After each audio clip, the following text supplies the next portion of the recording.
오늘 오전 정부 과천청사 방송통신위원회. 국회 과방위 관계자들이 경찰과 함께 한 사무실로 들어섭니다. 책상 위에 널려있는 수십 개의 컴퓨터 부품들. 가까이서 보니 대부분 구겨지거나 찢긴 파쇄 처리가 끝난 하드디스크들입니다. 방통위 직원 되세요? 담당자 와보라고 했어요. 이거 왜 뚫는 거예요?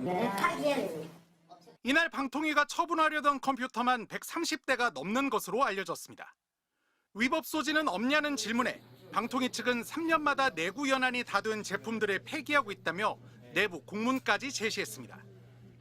수거 심의는 하셨어요? 네, 공문에 올려놨고요. 되지 않습니다. 하지만 해당 파쇄업체 측은 앞서 다른 부처나 공공기관에서 해온 작업과 많이 달랐다고 전했습니다.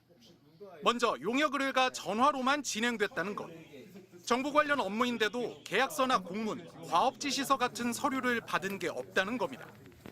어떤 방식으로 진행이 됐나요? 전화로 연락을 받았고 구두로 일정을 잡고 업무 진행을 했습니다. 뭐 계약서나 이런 것들은 있었어요? 별도로 이번에는 작성하지 않았습니다. 방통위가 용역 대금을 현금으로 지급받는 대신 하드디스크를 파쇄한 뒤 남은 PC 부품들을 수거해가라는 제안을 한 것도 이상했다고 합니다. 실제로 내부 공문에는 비용이 무료로 표시돼 있습니다. 오늘 국회 과방위 회의에 출석한 이진숙 방통위원장은 잘못된 절차라면서도 하급자가 한 일이라며 꼬리 자르기 같은 행태를 보였습니다. 가장전결이라고 했는데 담당자가 저도 그렇잖아도 많이 꾸짖었습니다만 이게 말이 됩니까? 본인이 한 거 이거 말 안 되죠? 이진숙 위원장? 말 안 되죠? 잘못이 있었다고 생각합니다.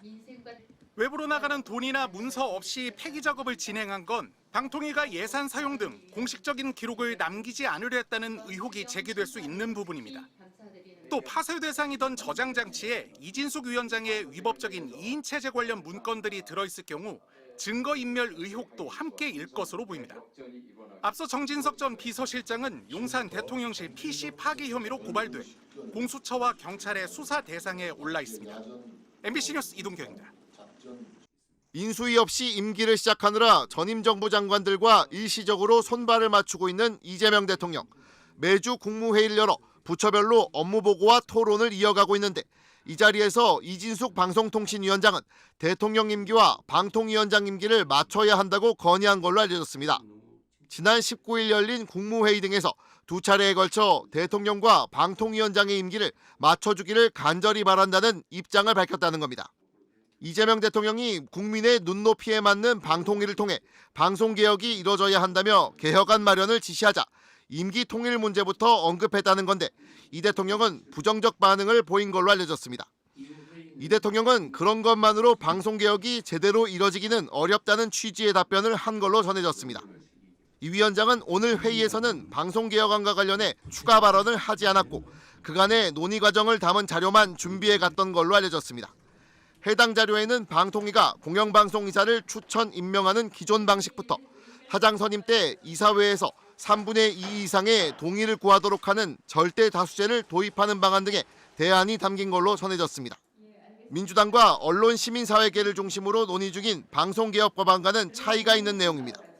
이런 가운데 방통위는 지난 20일 국정기획위에 방송개혁 방안 등을 보고했지만 내용이 부실하다는 이유로 반려 조치를 받았고 오는 26일 다시 보고하기로 한 바 있습니다.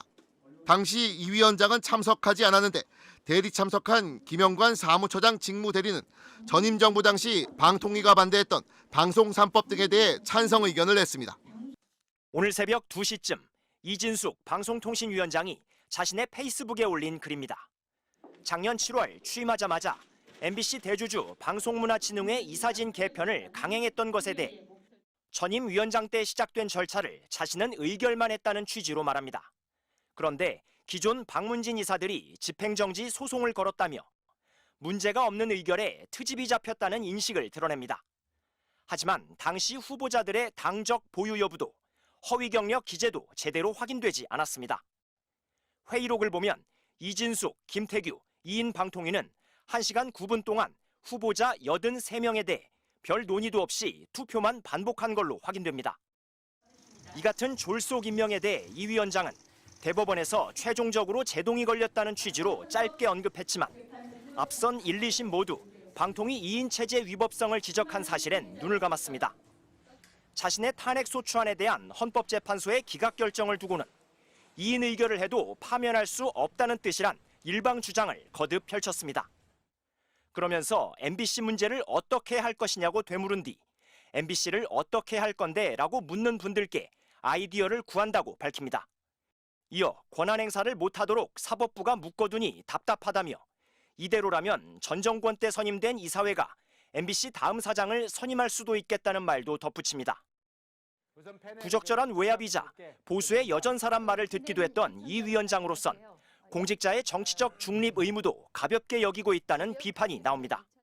특정 언론의 이사진이 마치 구성이 위법한 듯한 뉘앙스로 글을 올리시는 것 자체가 특정 언론에 대한 어떤 압박이라든가 외압으로 비춰질 여지가 있어 보입니다. 이 위원장은 아이디어 공모 취지에 대해 임기가 만료된 공영방송 이사 선임 문제가 제동이 걸린 데 대한 소회를 공유한 것이라고 밝혔습니다. 특정 언론에 대한 압박 아니냐는 지적엔 답하지 않았습니다. MBC 뉴스 이용주입니다. 2인 체제 불법 방통위 EBS 장악 시도 중단하라! 방송통신위원회 앞에 모인 언론, 시민사회단체 관계자들이 EBS 사장 선임 절차를 즉각 중단하라고 요구합니다. 방통위는 이미 후보자 8명의 지원서를 공개했지만 이진숙 위원장과 부위원장 둘이서 임명을 강행하는 건 위법이란 비판이 높습니다. 방통위 2인 의결의 위법성을 지적한 판결들이 여러 차례 내려져 있는 데다 상임위원 5인 정원의 방통위에서 3인 이상이 의결에 참여해야 한다는 관련법 개정안도 최근 국회를 통과했습니다. 법에 명시된 의결 종족수를 충족하지 못한 상태에서의 임명은 그 자체로 무효하며 사회적 혼란만 가중시킬 뿐입니다. 그러나 이진숙 위원장은 자신의 탄핵 소추안이 기각됨에 따라 2인 의결의 위법성이 해소됐다는 식의 일방적 주장으로 맞서고 있습니다. 이 판단들이 다 2025년 1월 23일 이전에 나온 판단들입니다.